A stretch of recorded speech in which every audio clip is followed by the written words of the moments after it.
محمد. أعوذ بالله من الشيطان الرجيم. بسم الله الرحمن الرحيم. مولاي صل وسلم دائما أبدا على حبيبك خير الخلق كلهم. من تذاكر جيران بدي سلامك خير الخلق كلهم. مولاي صل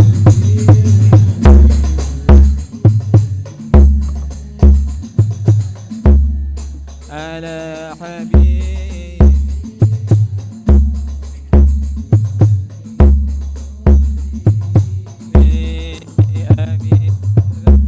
أكون جيران بدي سلامي مزاد دمعي ما بين منسجم منه ومضطرب. مولاي صل وسلم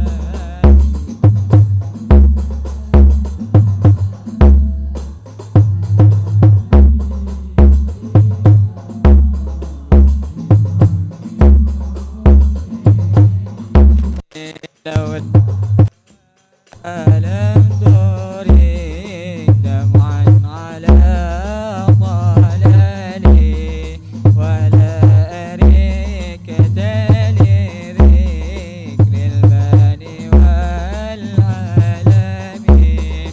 فكيف تنكر حبا بعدما شهدت به عليك عدول الدمع والسقم.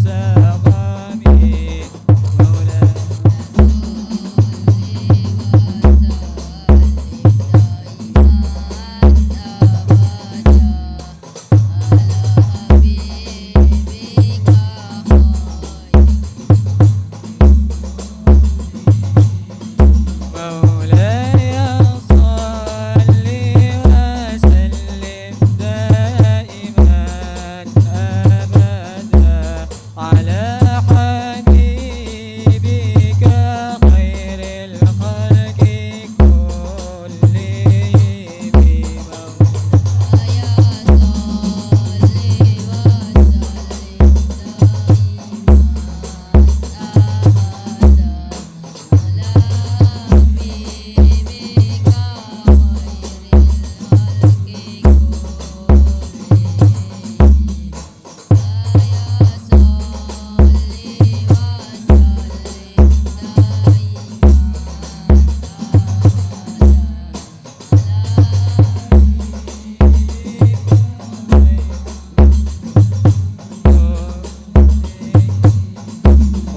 وأثبت الوجد حتى أبردي وضنا مثل البهار على خديك والعنم. نعم سرى طيف من أهوى فأرب.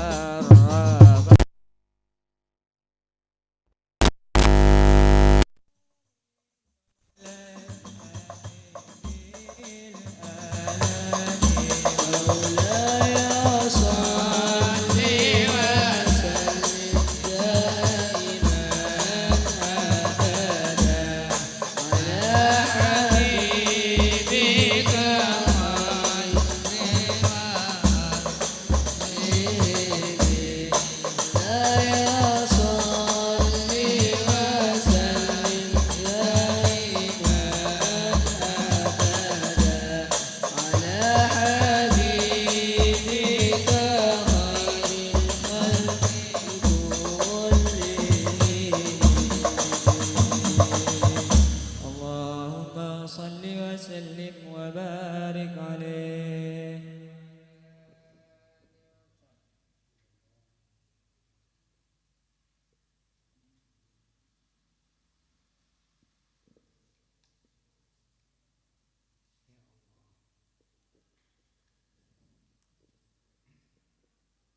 الله الله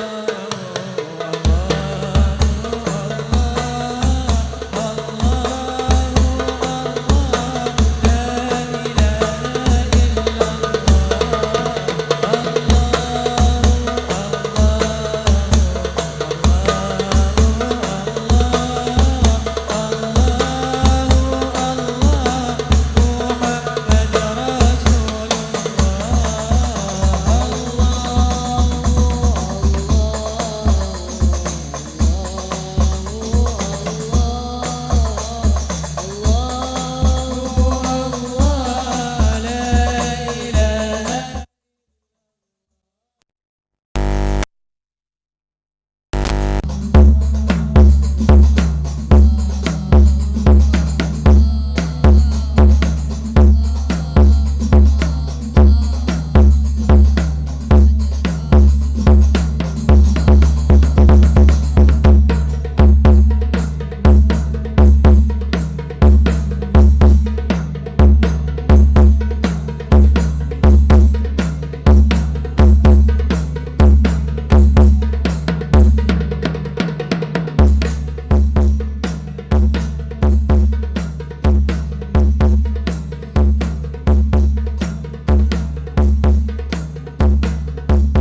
salli ala Muhammad ya Rabbi salli alaihi wasallim.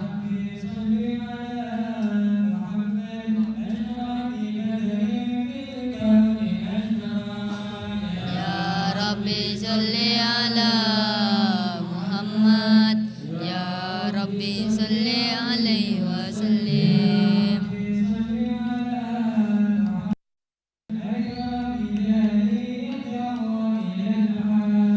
Ya Rabbi salli ala Muhammad ya Rabbi salli alaihi wasallim.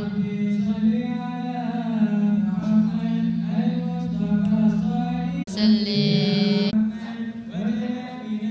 alaihi wasallim.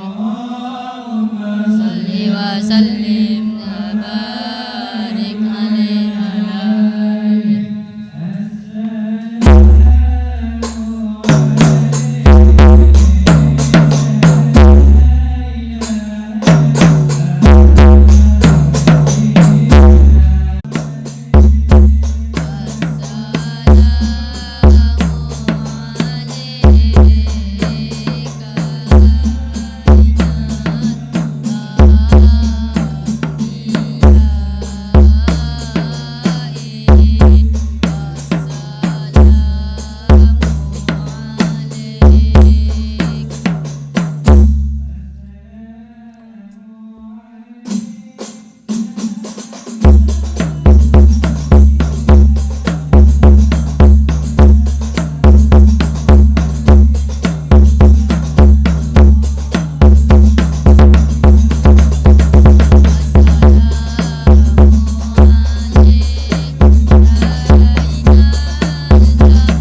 ديك صراطا مستقيما صلى الله عليه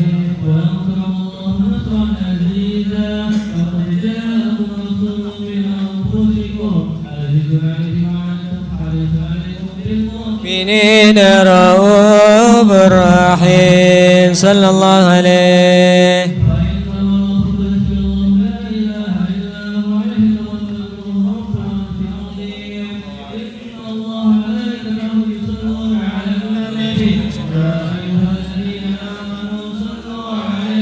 سلموا تسليما اللهم صل وسلم أشرف الصلاة والتسليم على سيدنا ونبينا محمد الرؤوف الرحيم اللهم صل وسلم وبارك عليه وعلى آله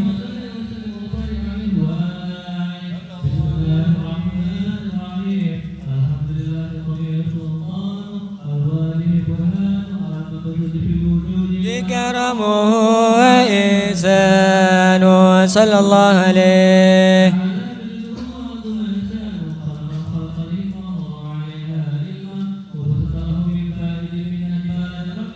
في أكداره الكسب صلى الله عليه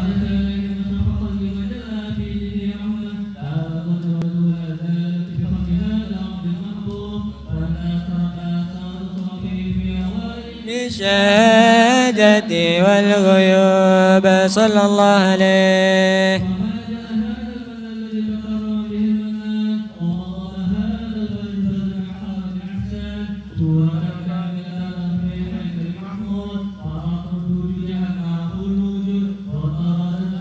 أوالم بتراج التكريم الله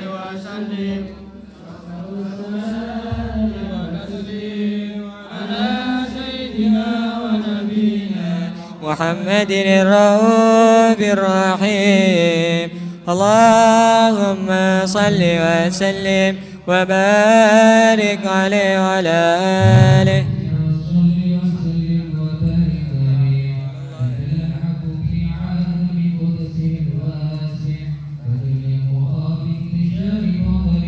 بالقريب والشاسع صلى الله عليه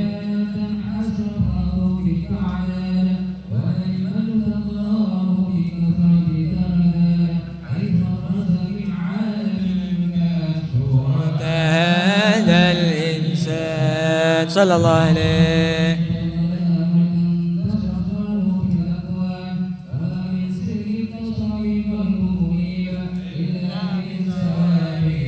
لله على هذا الحبيب صلى الله عليه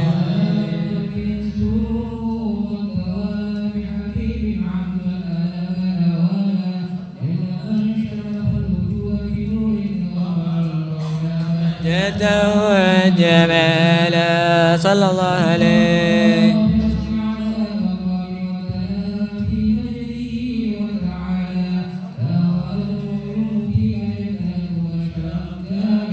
يزيح الدلال صلى الله عليه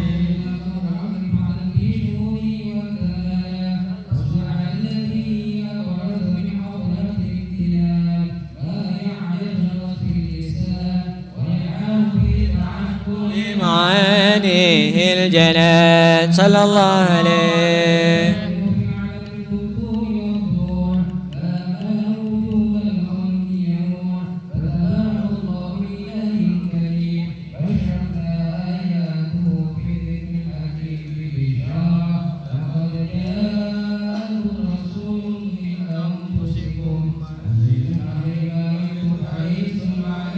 بالمؤمنين رؤوف رحيم صلى الله عليه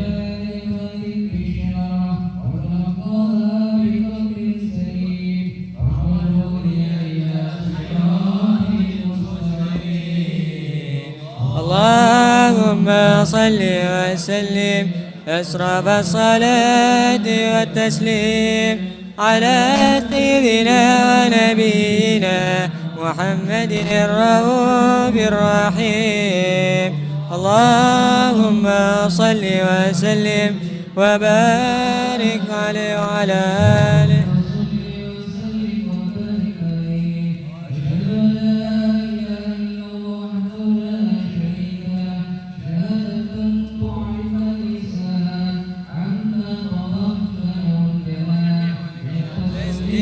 بها والإذعان صلى الله عليه.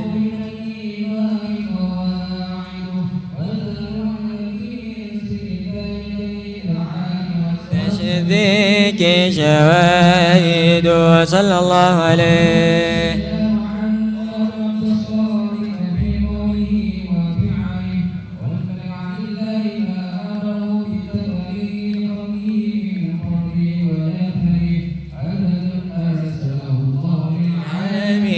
بشيرا ونذيرا صلى الله عليه.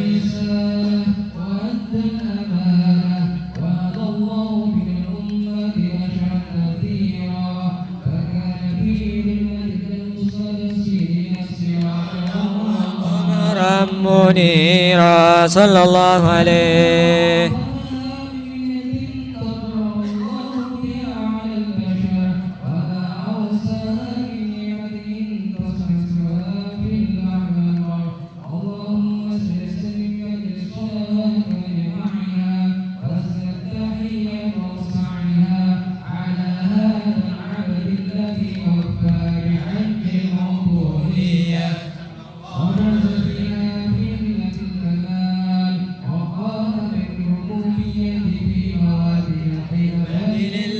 وأقبل عليه غاية الإقبال صلى الله عليه.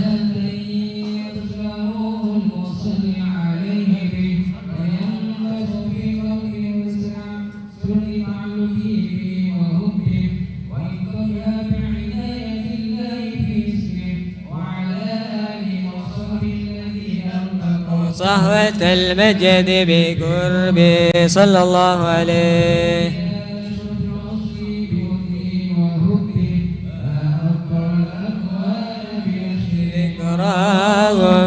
نسيم. اللهم صل وسلم أسرف الصلاة والتسليم على سيدنا ونبينا محمد الرؤوف الرحيم. اللهم صل وسلم وبارك عليه وعلى آله. اللهم صل وسلم وبارك عليه. أما بعد، فلما تعلقت إرادة الله في العلم القديم بظهور أسرار التأسيس للبشر الكريم بالتكاديم والتكريم، نفذت القدرة الباهرة بالنعمة الواسعة والمنة الغامرة، فانفلقت بيضة التسوير في العالم المطلق الكبير عن جمال مسعود بالعين هاو لوصف الكمال المطلق والحسن التام والزين، فتنقل ذلك الجمال الميمون في الأسلاب الكريمة والبطون، فما من سلب ضمه إلا وتمت عليه من الله النعمة. فهو القمر التام الذي يتنقل في بروجه ليتشرف به موطن استقراره وموطن خروجه، وقد كلت الأكدار العزالية بما قدت وأدهرت من سر هذا النور ما أدهرت، وخصصت به من خصصت، فكان مستقره في الأسلاب الفاخرة والأرحام الشريفة الطاهرة، حتى برز في عالم الشهادة بشرا لا كالبشر، ونورا حير الأفكار دور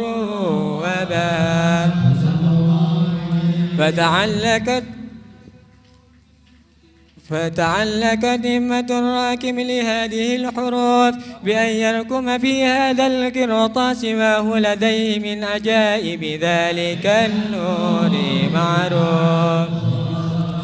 وإن كانت الألسن لا تفي بشر مئشار أوصاف ذلك الموصوف تسويقا للسامعين من حواس المؤمنين وترويها للمتعلقين بهذا النور المبين. وإلا فأنا تعرب الأكلام عن شؤون خير الأنام، ولكن هزني إلى تدوين ما هفته من سير أصراف المخلوقين وما أكرم الله به في مولده من الفضل الذي أما العالمين. وبقي الراية وفي الكون منصورة على مر الأيام والسور والسنين، داعي التعلق بهذه الحضرة الكريمة وليج التشوق إلى سماء أوصافها العديمة، ولعل الله ينفع به المتكلم والسامي فيدخلان في شفاعة هذا النبي الشافي ويتروحان بروح ذلك النعيم. اللهم صل وسلم أشرف الصلاة وتسليم محمد الرؤوف الرحيم. اللهم صل وسلم اللهم صل وسلم وبارك عليه. وقد آن للقلم أن يخط ما حركته فيه الأنامل مما استفاده الفهم من صفات هذا الأبد المحبوب الكامل وشمائله التي هي أحسن السمائل. وهنا حسن أن نثبت ما بلغ إلينا في شأن هذا الحبيب من أحبار وآثار ليتشرب بكتابته القلم والقرطاس وتتنزه في هدائقه الأسماء والأبصار. وقد بلغنا في الأحاديث المشهورة أن أول شيء خلق الله والنور المودع في هذه السورة، فنور هذا الحبيب أول مخلوق برز في العالم ومنه تفرع الوجود خلقا بعد خلق فيما حدث وما تقادم.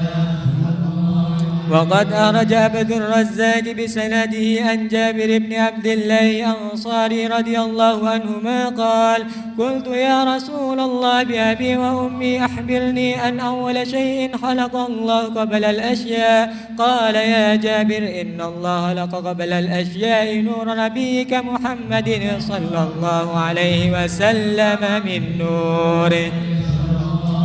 وقد ورد من حديث أبي هريرة رضي الله عنه أنه قال: قال رسول الله صلى الله عليه وسلم: كنت أول النبيين في الخلق وآخرهم في البعث. وقد تعددت الروايات بأنه أول الخلق وجودا وأشرفهم مولودا. ولما كانت السعادة الأبدية لها ملاحظة خفية اختصت من شاء من البرية بكمال الخصوصية،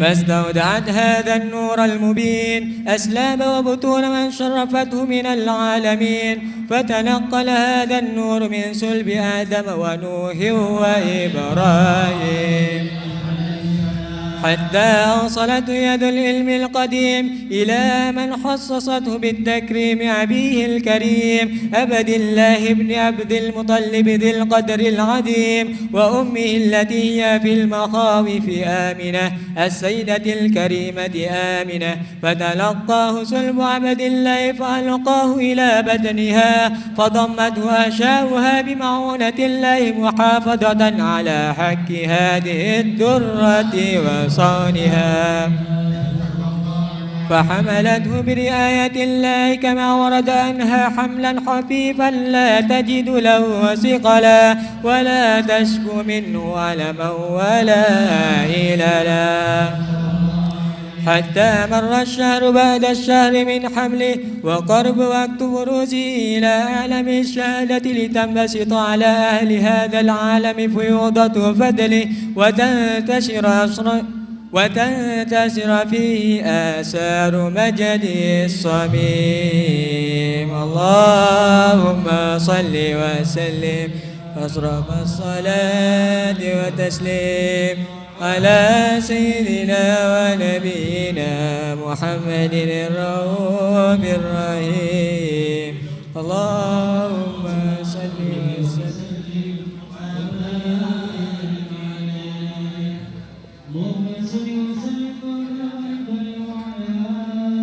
صلى الله عليه وسلم.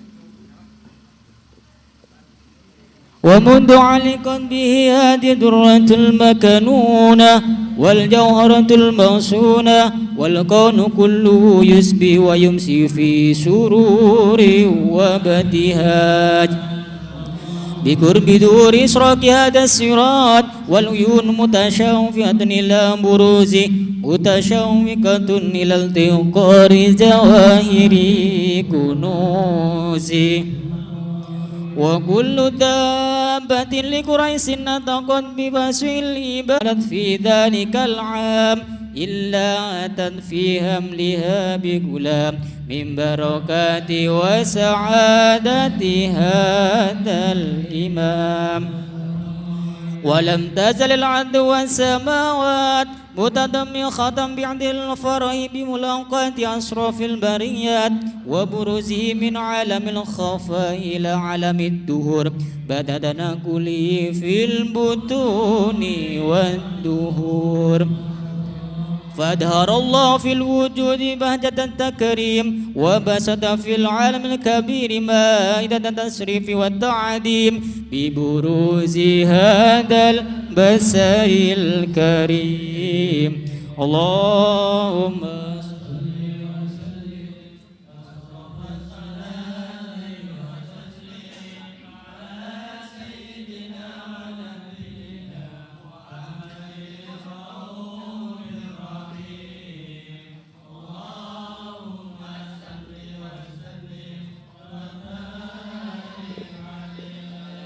اللهم صل وسلم وبارك عليه. فحين قرب أوان واتحاد الحبيب أعلنت السماوات والأرضون ومن فيهن بالترحيب وأمطار الجود الإلهي على أهل الوجود تسيج وألسنة الملائكة بالتبشير للعالمين تعيد. سبحان الله إلا الله والله أكبر. سبحان الله والحمد لله ولا إله إلا الله والله أكبر. سبحان الله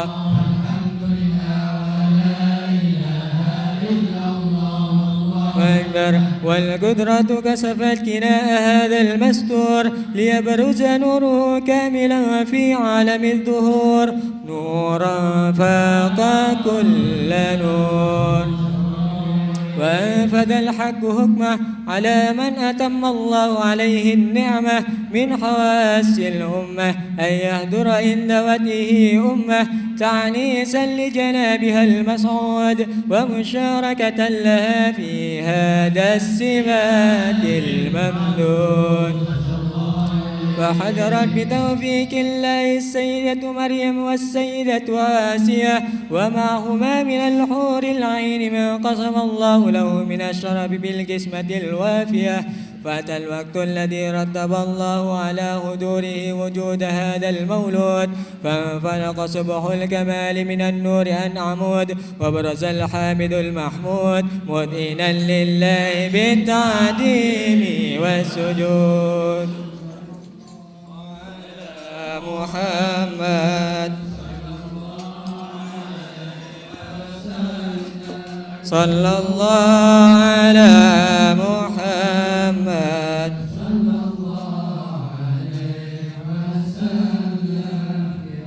يا نبي سلام عليك يا رسول سلام عليك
محمد يا الله ربي فاغفر لي ذنوبي يا الله ببركة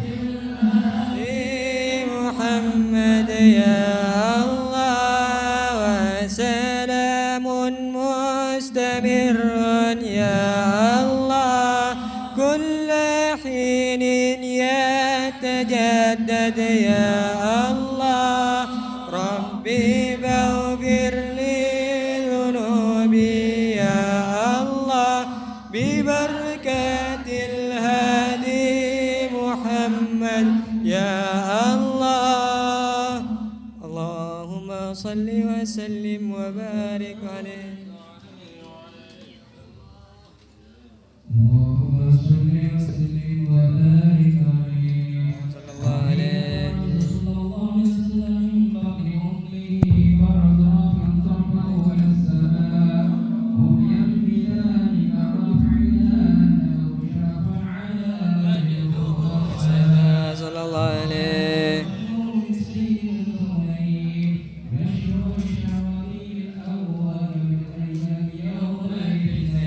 صلى الله عليه وقد ورد انه صلى الله عليه وسلم ولد مقبولا مكحولا ممسوحا صلى الله عليه اشرف عند الله عين الكبرى ومع بروزه الى هذا العالم ظهر من الاجانب ما يدل على انه اشرف المخلوقين أفضل الحبايب صلى الله عليه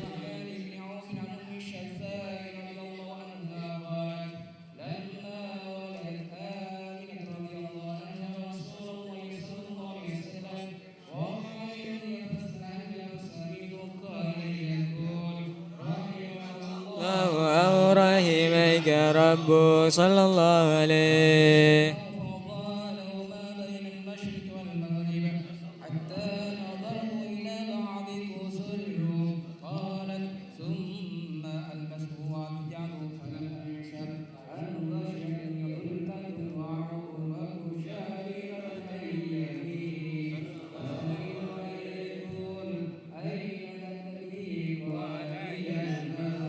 صلى الله عليه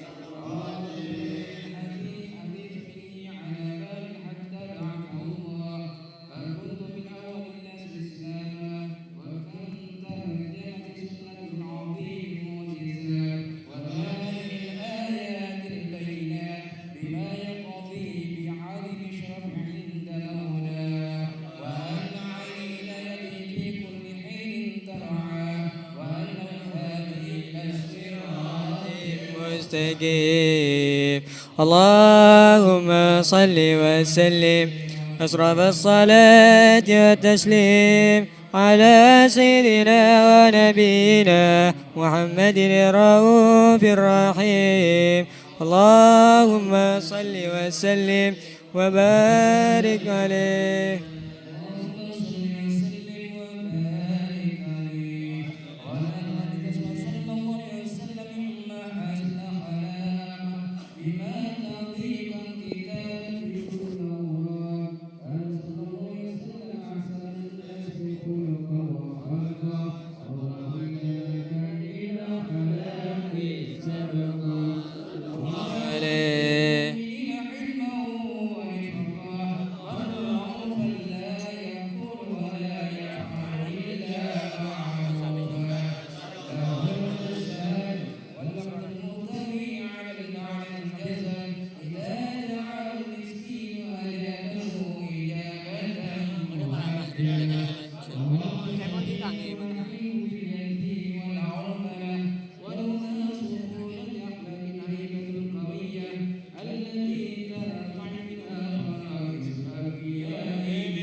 صلى الله عليه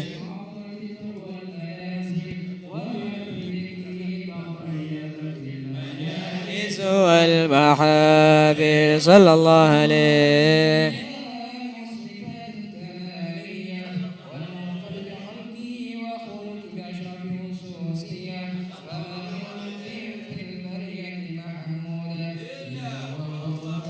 كان زين الوجود صلى الله عليه.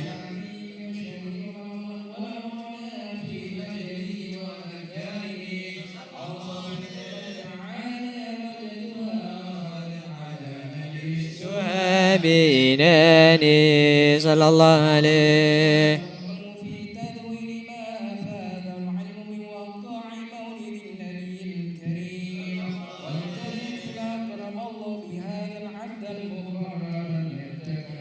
التعديم والحلوك العديم صلى الله عليه.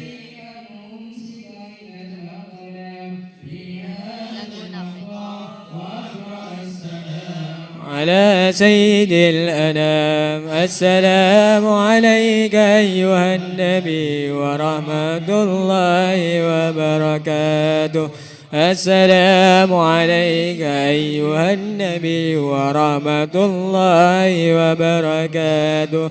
السلام عليك أيها النبي ورحمة الله وبركاته.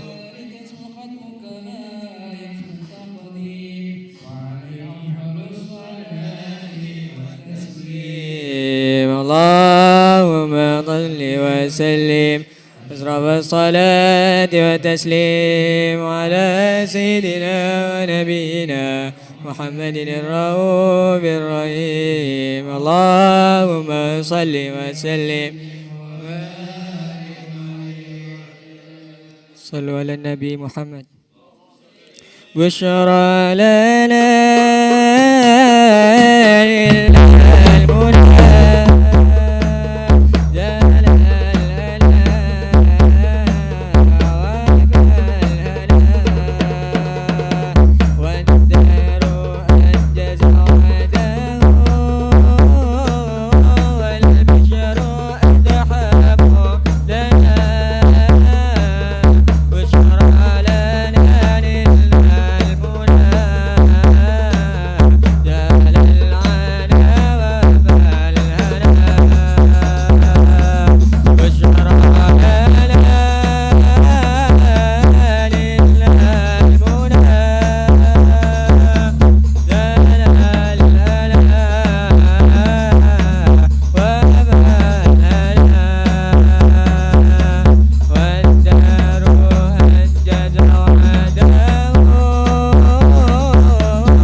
محمودا، وأن يكتب عملي في الأعمال المقبولة وتوجهي في التوجهات الخالصة والصلات الموصولة. الله يا من إليه تتوجه الآمال فتعود ظافرة، وعلى باب عزته تهت الرحال فتغشاها منه الفيوضات الغامرة.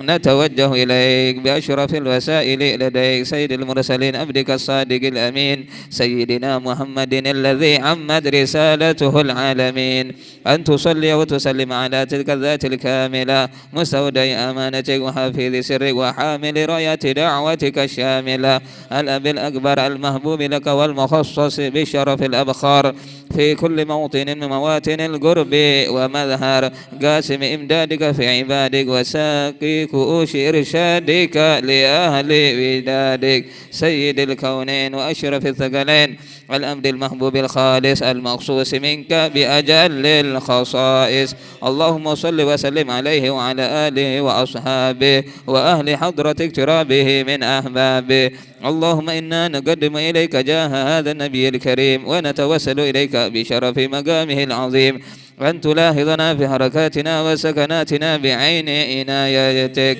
وأن تحفظنا في جميع أدوارنا وتقلباتنا بجميل رعايتك وحصين وقايتك وأن تبلغنا من شرف القرب إليك وإلى هذا الحبيب غاية آمالنا وتتقبل منا ما تحركنا فيه من نياتنا وأعمالنا وتجعلنا في حضرة هذا الحبيب من الحاضرين وفي طرائق اتباعه من السالكين ولحقك وحقه من المؤدين ولعهدك من الحافظين اللهم إنا لنا أطمعا في رحمتك الخاصة فلا تحرمنا وذنونا جميلة هي وسيلتنا إليك فلا تخيبنا آمنا بك وبرسولك وما جاء به من الدين وتوجهنا به إليك مستشفعين أن تقابل المذنب منا بالغفران والمسيء بالإحسان والسائل بما سأل والمؤمل بما أمل وأن تجعلنا ممن نصر هذا الحبيب ووازر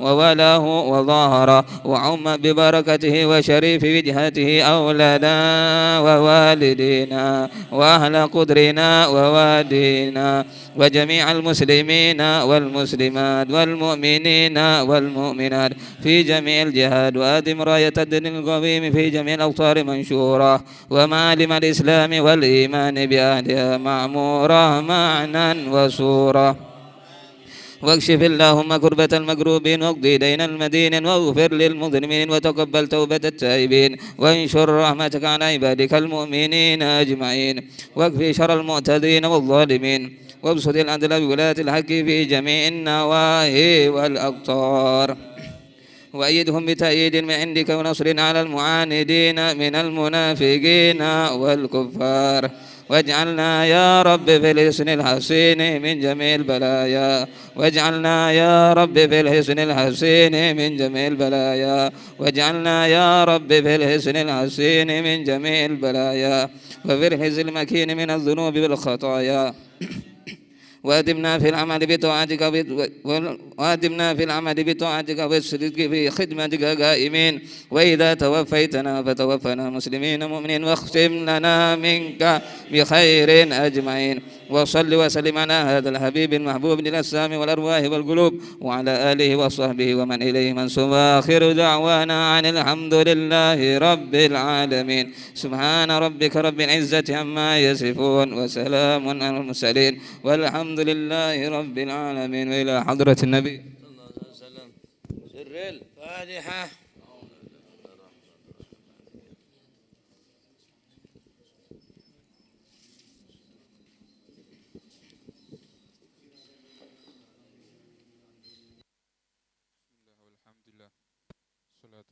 على سيدي رسول الله محمد بن عبد الله وعلى آله وصحبه ومن ولا ولا حول ولا قوة إلا بالله أما بعد أيها الولد النصيحة سهلة والمشكل قبولها لأنها في مذاق متبع الهوى مرة إذ المناهي محبوبة في قلوبهم وعلى الخصوص لمن كان طالب العلم الرسمي ومشتغلا في فضل النفس ومناقب الدنيا فإنه يحسب أن العلم المجرد له سيكون نجاته وخلاصه فيه وأنه مستغن عن العمل وهذا اعتقاد الفلاسفة سبحان الله العظيم لا يعلم هذا المغرور أنه حين حصل العلم إذا لم يعمل به فتكون حجة عليه آكد kama qala Rasulullah sallallahu alaihi wasallam asyadun nasi adzaban yaumal qiyamah alimun la yanfa'uhu Allah bi'ilmi.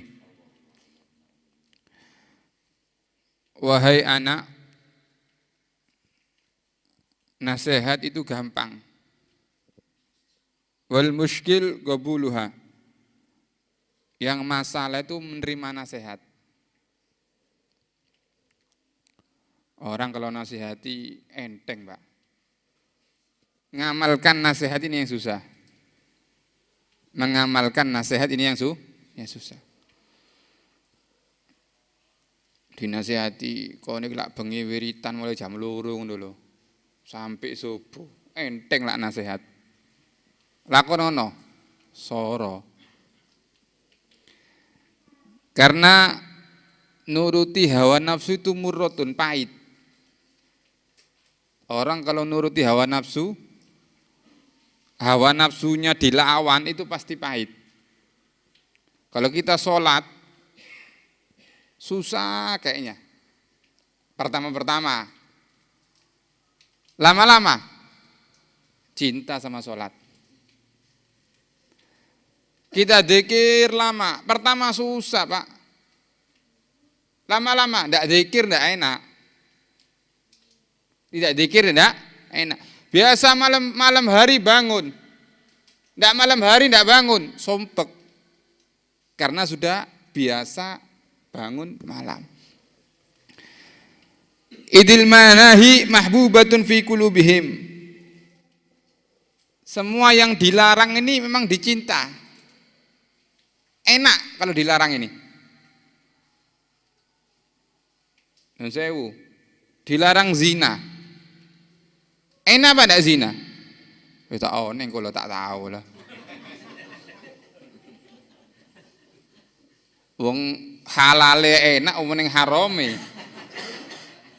Kan barang halal itu rodok soro Pak. Wong neng haram tambah enakan.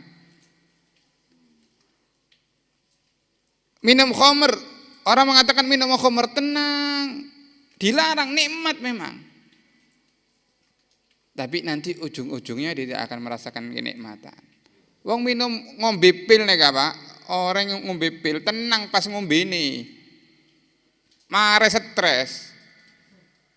Setelah itu stres. Orang minum khamr enak ketika minum, setelah itu sumpah. Tapi ketika orang yang ahli sholat, pertama memang susah.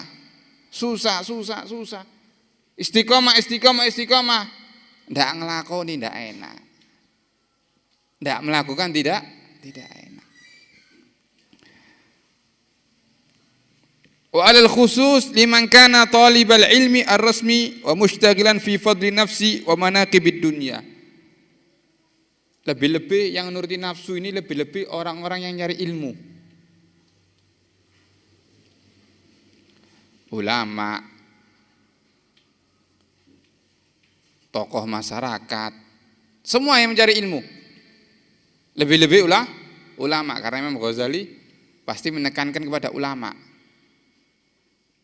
Ulama itu pasti dikasih nafsu yang besar Pak. Tidak dijeluk kiai wis, tidak teko wis kan. Tidak dipanggil Habib wis nun sewu, kon jeluk marmar ya mulai aku. Kan begitu. Ini nafsu namanya. Kalau kita bisa menahan nafsu kita, kon ilokno aku, kon hormati aku, kau sanjung saya, ditinggikan saya, dihormati saya, dilokno, tidak masalah. Ini berarti orang sudah bisa menahan nafsu. Lebih-lebih orang-orang yang alim. Wa manaqibid dunya, orang-orang alim itu biasanya diseneng-seneng karo dunya, Pak. Contoh dokter. Kalau dokter niatnya hanya untuk dunia, berarti dokter sing goblok nih. Tapi kalau dokter niatnya untuk menyembuhkan orang, ini berarti dokter yang baik. Ada ulama niatnya untuk mencari dunia, ini berarti ulama su. Tapi kalau niatnya untuk membagi umat, ini berarti ulama yang baik. Wah. Ulama dulu tuh istiqomah ya. Lah zaman saiki wis ora wisan. Ya mungkin ada. Di Hadramut itu kadang, Pak, di negeri Yaman, Hadramut. Wong-wong sing ndek pucuk sing ndak tahu disalami karo menungso iku biasanya mimpi Rasulullah. Jadi wong iku neka pengemis. Ternyata wali dia. Dek pucuk lungguh tok kelambine elek. Ternyata walinya Allah. Ternyata pintar. Di Indonesia kan ndak. Ndak pati pinter. Wis kayak lagu, melaku nang gunung titik ae. Laukana bai lo. Kan gitu biasanya. Mekait munggah nang gunung sean. Padahal ulama dulu sudah masuk ke jabal-jabal. Ulama dulu sudah masuk ke pelosok. Sampean belum Habib Taufik belum naik, Habib Ja'far sudah naik, Pak. Habib Taufik belum naik, Habib Ja'far sudah naik. Semua belum naik, Kiai Hamid sudah naik. Sudah numpak motor, numpak kuda. Nih, ulama Indonesia dulu, Syekh Yasin Al-Padangi dari Padang. Syekh Yasin Al-Padangi. Beliau dijuluki Musnidul Alam. Semua seluruh dunia mengambil sanad hadis kepada Syekh Yasin Al-Padangi. Saking pintere. Bukan se-Indonesia. Bukan satu Indonesia, seluruh dunia mengambil sanad hadis kepada Syekh Yasin Al-Padangi. Imam di Masjidil Haram, bahkan Abu Ya Maliki ngambil sanad hadis. Habib Umar bin Muhammad bin Hafid ngambil sanad hadis. Wong Indonesia. Syekh Nawawi Al-Bantani ngarang kitab sangat banyak. Orang mana? Orang Indonesia. Dulu saya tidak urusan politik. Dulu belum urusan politik.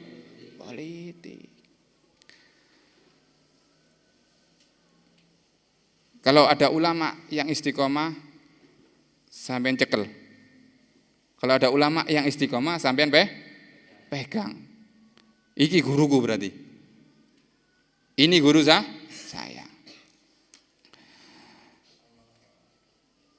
Terkadang orang yang punya ilmu itu mengatakan al-ilmu mujarrad lahu sayakunu najatuh.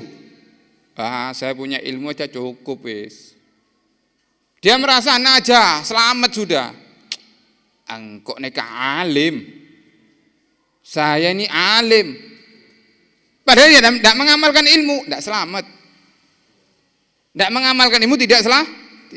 Fa'alimun bi'ilmihi lam ya'malan mu'adzabun min qabli ubadil wasan. Orang yang punya ilmu yang tidak mengamalkan ilmunya, maka mu'adzab, dia akan diazab oleh Allah sebelum orang-orang yang menyembah berhala.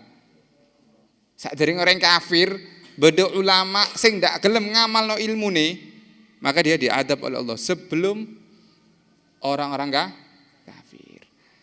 Makane soro nggih. Sing ceramah iki soro pisan, oleh gedabru sithik biasanya.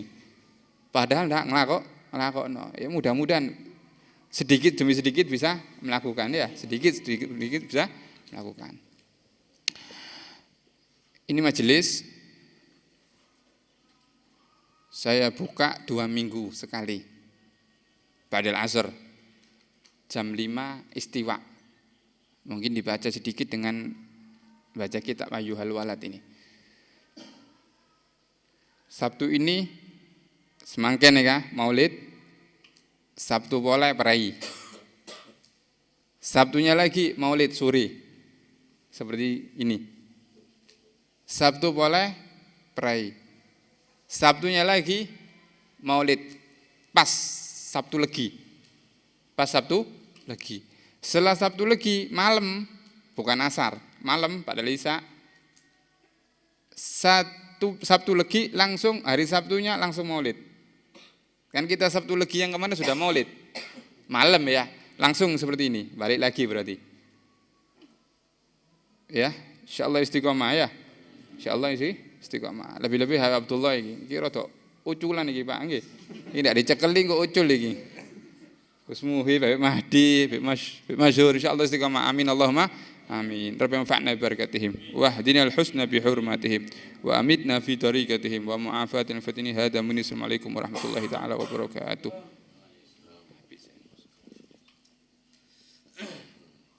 Kurang 7 menit. Di sini, Zain. Antum tawadhi.